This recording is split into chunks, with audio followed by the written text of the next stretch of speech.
never won a single major championship. And yet, he pushed Tiger Woods to the absolute edge. Not once, not twice, but 3 times. He reached number 6 in the world. He changed the way dozens of elite golfers hold a club, including Phil Mickelson, Sergio Garcia, and Justin Rose.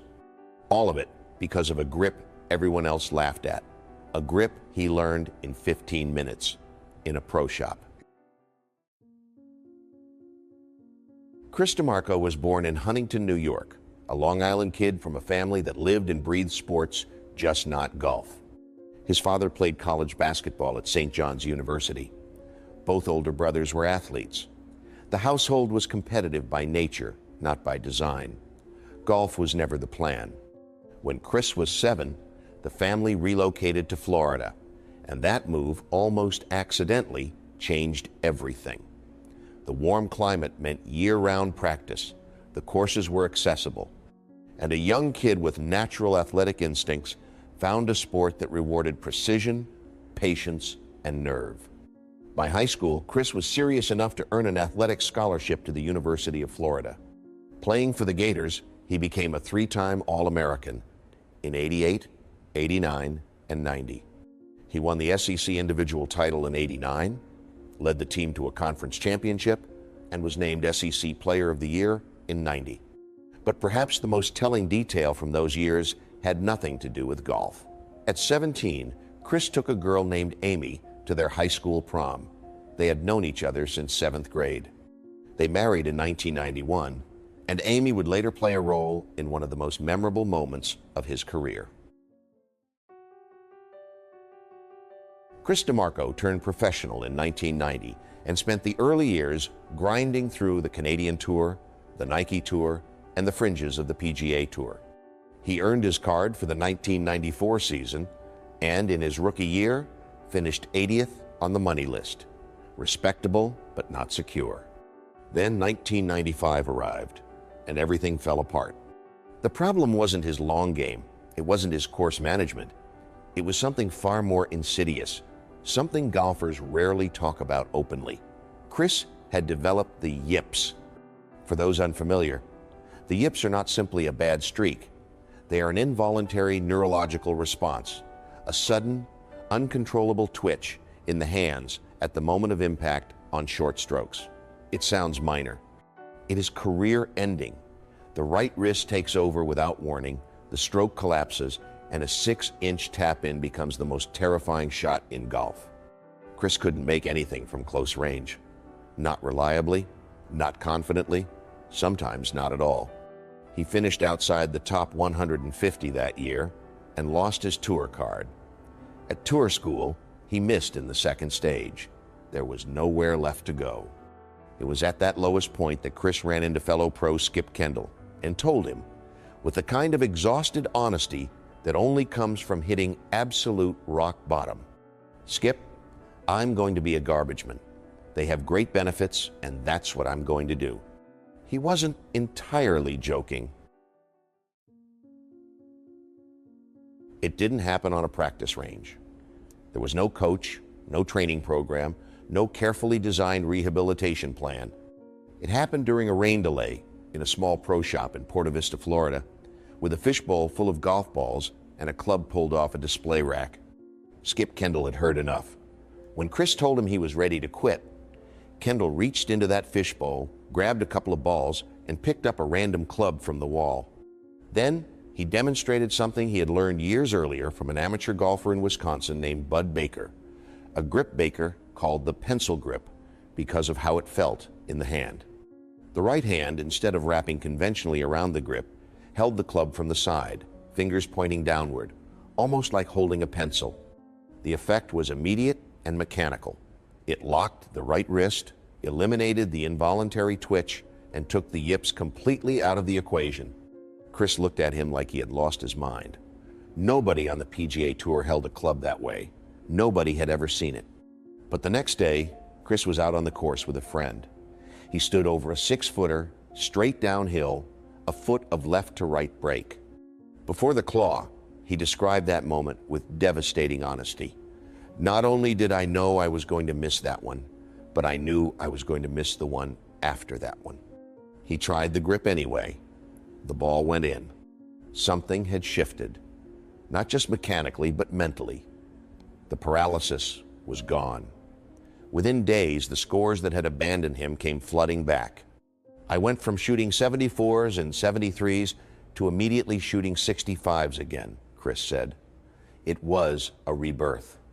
A grip learned in a rain delay from a man demonstrating on a display rack club with balls from a fishbowl had just saved a career. And it was about to change the sport. Knowing the claw worked and proving it on the PGA Tour were two very different things. In 1997, Chris won the Nike Ozarks Open on the developmental tour, enough to get his card back and return to the big stage. But the first full season using the claw in PGA Tour competition was, by his own admission, the hardest year of his professional life. He finished 111th on the money list, one bad stretch away from losing everything again. That was the hardest year of my life, he said, because if I go out and play terrible, I wouldn't be sitting here right now. He survived. And then something remarkable happened. The longer he used the grip, the better he became, not just at short strokes, but across his entire game. Confidence restored itself hole by hole, round by round. By 2000, Chris DiMarco was 31 years old and still searching for his first PGA Tour victory. At an age when many players are already established, he won the SCI Pennsylvania Classic, grinding out a 6-stroke victory that announced, quietly but clearly, that he belonged. The following year brought the Buick Challenge. He trailed leader David Duval heading into the final hole, drained a 15-foot birdie stroke to force a playoff, then won on the very first sudden death hole. A year later, the Phoenix Open, where a rowdy fan screamed, "Noonan," mid-stroke, referencing the film Caddyshack, trying to break his concentration on a crucial birdie attempt. Chris sank it, pointed his thumb at the fan, and had him removed from the course, then went on to win the tournament. 3 PGA Tour victories, back-to-back-to-back seasons. And Nick Faldo, watching footage of Chris on Golf Channel around this time, reportedly reacted with visible alarm the first time he saw the claw in action, as if something had gone medically wrong. Nothing had gone wrong. Everything, in fact, had gone exactly right. By 2004, Chris DiMarco was no longer just a grinder with an unusual grip. He was a legitimate contender, finishing in the top 20 of the money list for 5 consecutive seasons, cracking the top 10 in 3 of the 4 majors that year alone. At the PGA Championship, he found himself in a 3-way playoff alongside Vijay Singh and Justin Leonard. Singh birdied the critical hole and took the title. Chris walked away with nothing but a runner-up finish, and the knowledge that he had belonged in that conversation. Then came the 2005 Masters, and the moment that would define Chris DiMarco's career in the eyes of the world. Not because of what he did, because of what happened to him. He led the tournament after 36 holes, firing back-to-back 67s. He entered the final round with genuine belief, and through the first 15 holes of Sunday, he refused to let Tiger Woods shake him, trading birdies, absorbing pressure, staying alive.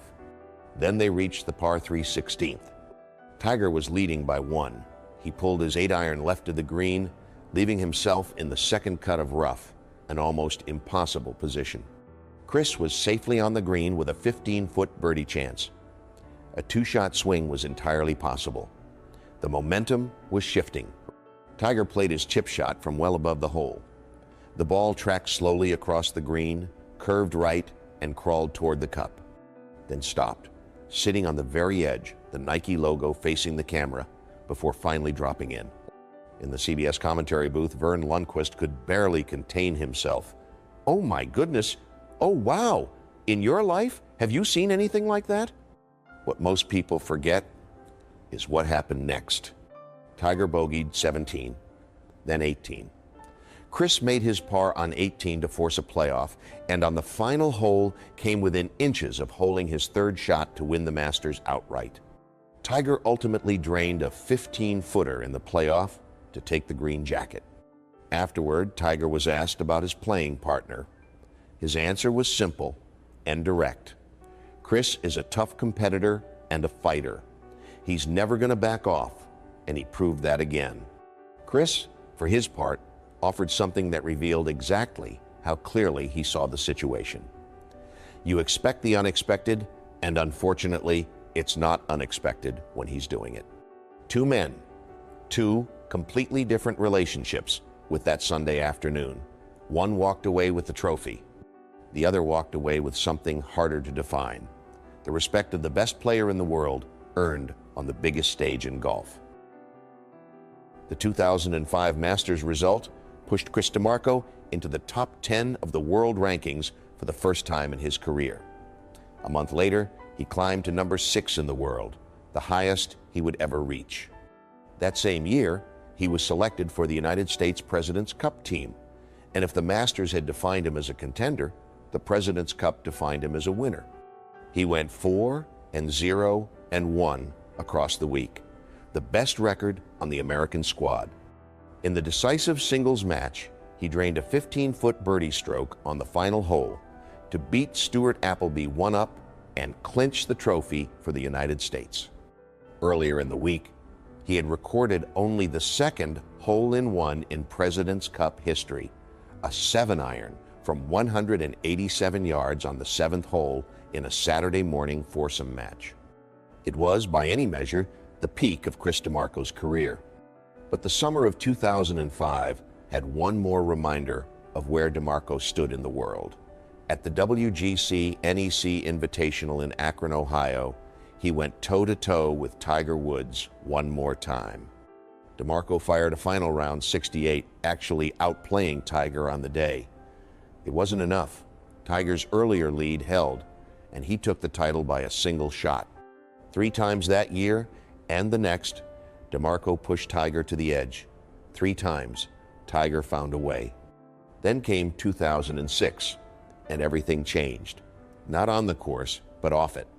In January, he won the inaugural Abu Dhabi Championship on the European Tour with his wife Amy on the bag as his caddy.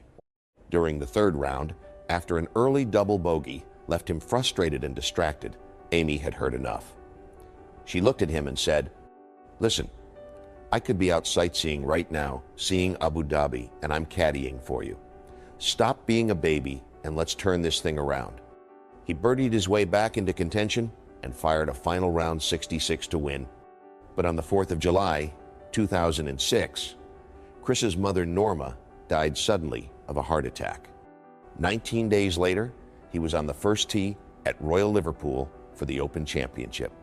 He had almost not come. His brothers convinced him to make the trip, bringing his 10-year-old son Christian and his father along for support. On the final Sunday, Chris discovered that the person assigned to carry his scorecard was named Norma. He walked over to his father and said, "You're not going to believe this." The two of them stood together, eyes wet, goosebumps rising. "I knew she was with me the whole day," Chris said afterward. He fired a closing 68, runner-up, 2 shots behind Tiger Woods, who was also playing through grief after losing his own father earlier that year.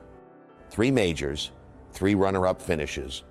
3 times, Tiger Woods stood between Chris DiMarco and history.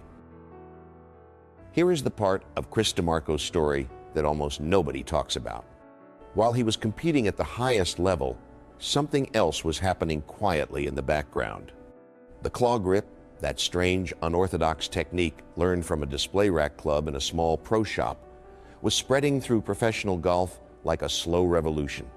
Phil Mickelson adopted it, then Justin Rose, then Sergio Garcia, then Webb Simpson. By the 2018 Ryder Cup, 4 of the 24 players in the field were using a variation of the claw. Skip Kendall later reflected on that rainy afternoon in Florida with a kind of quiet amazement. If that chance encounter had never happened, he believed the PGA Tour would likely still be clawless today. Chris himself never undersold what that grip meant to him. There is no doubt that if the claw grip never came around, I wouldn't be where I am today. But his legacy extended beyond the course as well. In 2000, Chris and his family founded a charity golf tournament in Florida to raise funds for children affected by cancer. After his mother Norma passed away in 2006, the event was renamed the Norma DiMarco Tee Up for Life Tournament in her honor. By 2021, it had raised $10 million, recognized by the American Cancer Society as one of the largest fundraisers of its kind in the entire country. A grip, a tournament, a career built on refusal to quit. That is the real legacy of Chris DiMarco. In 2007, Chris DiMarco disclosed what those closest to him had already suspected. He had been playing through a serious left shoulder injury for months. A skiing accident had torn his rotator cuff, damaged his labrum, and caused severe inflammation throughout the joint. He underwent surgery that September. What followed was not a clean recovery. It was a slow unraveling. To protect the shoulder, his swing began to change, not by choice, but by necessity. The club reached a different position at the top. The timing that had made him so reliable for nearly a decade quietly disappeared, and as the body compensated, other problems emerged. His back, his ribs, his wrist, one injury pulling the next one in. From number 6 in the world and to outside the top 200 by 2008, outside the top 400 by 2012. The last PGA Tour event Chris DiMarco played was in 2016. He missed the cut. There is a particular cruelty in how the numbers fall. His 3 PGA Tour victories all came before 2003. His 3 major runner-up finishes, the performances that defined him as a